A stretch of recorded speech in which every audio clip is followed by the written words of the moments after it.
ಇನ್ನು ಬಿಜೆಪಿ ಜೆಡಿಎಸ್ನಿಂದ ಒಟ್ಟು 11 ಶಾಸಕರು ಅಡ್ಡ ಮತದಾನ ಮಾಡಿರೋದು.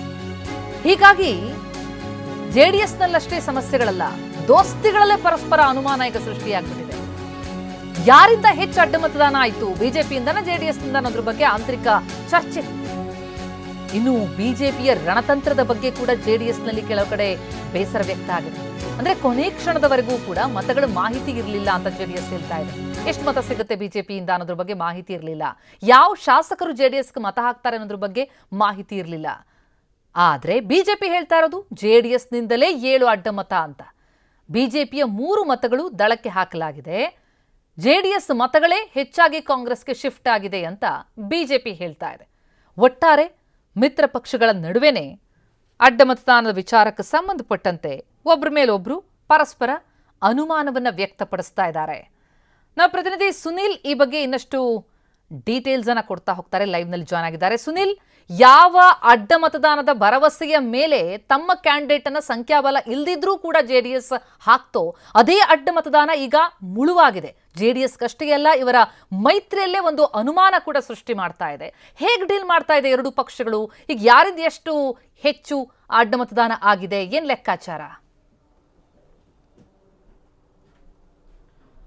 ಸಾಕಷ್ಟು ನಿರೀಕ್ಷೆ ಇದ್ದಂತ ಈ ಒಂದು ಪರಿಷತ್ ಚುನಾವಣೆಯಲ್ಲಿ ಈಗಾಗಲೇ ಮೈತ್ರಿ ನಾಯಕರಿಗೆ ಸಾಕಷ್ಟು ಮುಖಭಂಗ ಕೂಡ ಆಗಿದೆ. ಯಾಕಂದ್ರೆ ಒಂದಲ್ಲ ಎರಡಲ್ಲ 11 ಅಡ್ಡ ಮತದಾನ ಆಗಿದೆ, ಅದು ಕಾಂಗ್ರೆಸ್ ಕಡೆಗೆ ಆಗಿದೆ. ಆ ಒಂದು ಹಿನ್ನೆಲೆಯಲ್ಲಿ ಈಗಾಗಲೇ ಮೈತ್ರಿ ನಾಯಕರಿಗೆ ದೊಡ್ಡ ಹಿನ್ನಡೆ ಕೂಡ ಆಗಿದೆ. ಅದರಲ್ಲಿ ಪ್ರಮುಖವಾಗಿ ಈಗಾಗಲೇ 12 ಅಡ್ಡ ಮತದಾನದಲ್ಲಿ ಜೆಡಿಎಸ್ ಅವರು 4 ಅಡ್ಡ ಮತದಾನ ಆಗಿದೆ ಅಂತ ಜೆಡಿಎಸ್ನವ್ರು ಹೇಳ್ಕೊಳ್ತಾ ಇದ್ದಾರೆ. ಬಿಜೆಪಿ ನಮ್ಮ ಕಡೆಯಿಂದ 3 ಅಡ್ಡ ಮತದಾನ ಆಗಿದೆ, ಮಿಕ್ಕಿದ ಅಡ್ಡ ಮತದಾನಗಳಾಗಿರುವಂಥದ್ದು ಜೆಡಿಎಸ್ನಿಂದ ಅಂತೇಳಿ. ಹಾಗಾಗಿ ಮೈತ್ರಿ ನಾಯಕರಲ್ಲಿ ಈ ಅಡ್ಡ ಮತದಾನದ ವಿಚಾರವಾಗಿ ಪರಸ್ಪರ ಒಂದಷ್ಟು ಅನುಮಾನಗಳು ಕೂಡ ಮೂಡ್ತಾ ಇದೆ. ಆ ಒಂದು ಹಿನ್ನೆಲೆಯಲ್ಲಿ ದೋಸ್ತಿ ನಾಯಕರಲ್ಲಿ ಇದೊಂದು ಸಾಕಷ್ಟು ಚರ್ಚೆಗೂ ಕೂಡ ಕಾರಣವಾಗಿದೆ. ಯಾಕೆಂದ್ರೆ 3ನೇ ಅಭ್ಯರ್ಥಿಗೆ ಗೆಲ್ಲಿಕ್ಕೆ ಮತಗಳಿದ್ದು ಇರದಲ್ಲೇ ಇದ್ರೂ ಕೂಡ 5ನೇ ಅಭ್ಯರ್ಥಿಗೆ ಕೌಂಟರ್ ಆಗಿ ಬಿಜೆಪಿನ ಒಂದಷ್ಟು ಮತಗಳು ಬರುವ ನಿರೀಕ್ಷೆಯಲ್ಲಿ ಜೆಡಿಎಸ್ ಅಭ್ಯರ್ಥಿನ ಹಾಕಿತ್ತು.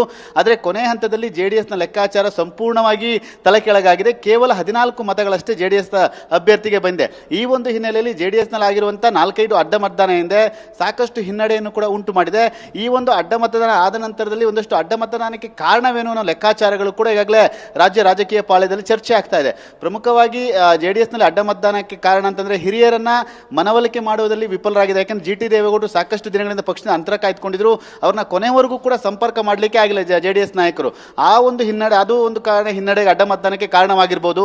ಅದೇ ರೀತಿಯಾಗಿ ಕುಮಾರಸ್ವಾಮಿ ಅವರು ಕೇಂದ್ರ ಸಚಿವರಾದ ನಂತರದಲ್ಲಿ ಇಲ್ಲಿ ಜೆಡಿಎಸ್ಗೆ ನಾಯಕತ್ವದ ಕೊರತೆ ಉಂಟಾಗಿದೆ. ಇಲ್ಲಿ ಪಕ್ಷವನ್ನ ಲೀಡ್ ಮಾಡುವಂಥದ್ದು, ಸಭೆಗಳನ್ನು ನಡೆಸುವಂಥದ್ದು, ಶಾಸಕರನ್ನ ವಿಶ್ವಾಸಕ್ಕೆ ತೆಗೆದುಕೊಳ್ಳೋದು ಅಂತ ಜವಾಬ್ದಾರಿಯನ್ನು ಯಾರು ಕೂಡ ತೆಗೆದುಕೊಳ್ತಾ ಇಲ್ಲ.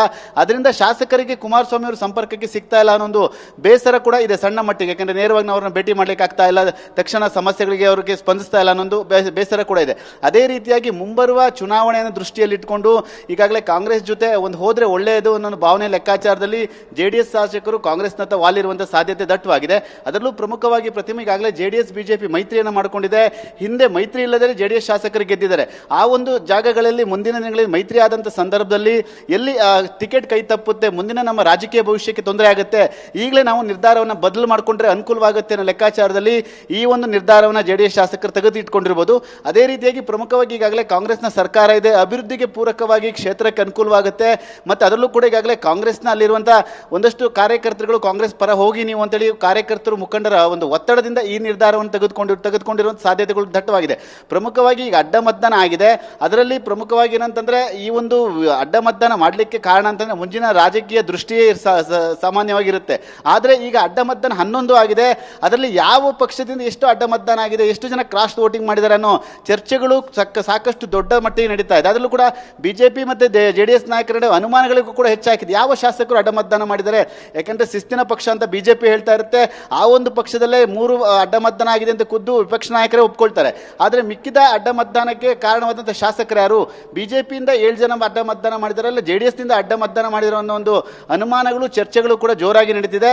ಈ ಒಂದು ಹಿನ್ನೆಲೆಯಲ್ಲಿ ಇವತ್ತು ಜೆಡಿಎಸ್ ಶಾಸಕರ ಸಭೆ ಕೂಡ ಇದೆ, ಆತ್ಮಾವಲೋಕನ ಸಭೆ ಕೂಡ ಇದೆ. ಅದರಲ್ಲಿ ಎಲ್ಲ ಒಂದು ಗೊಂದಲಗಳಿಗೆ ತೆರೆ ಎಳೆಯುವಂಥ ಕೆಲಸವನ್ನು ಕುಮಾರಸ್ವಾಮಿ ಮಾಡ್ತಾರೆ. ಯಾರ್ಯಾರು ಅಡ್ಡ ಮತದಾನ ಮಾಡಿದ್ದಾರೆ ಅನ್ನೋ ಮಾಹಿತಿ ಕೂಡ ಕುಮಾರಸ್ವಾಮಿ ಲಭ್ಯವಾಗಿದೆ. ಅವರ ವಿರುದ್ಧ ಏನಾದ್ರು ಕ್ರಮಗಳನ್ನು ತೆಗೆದುಕೊಳ್ತಾರೆ, ಕಾದು ನೋಡಬೇಕಾಗಿರುವಂಥದ್ದು. ಪ್ರತಿಮಾ. Thank you Sunil.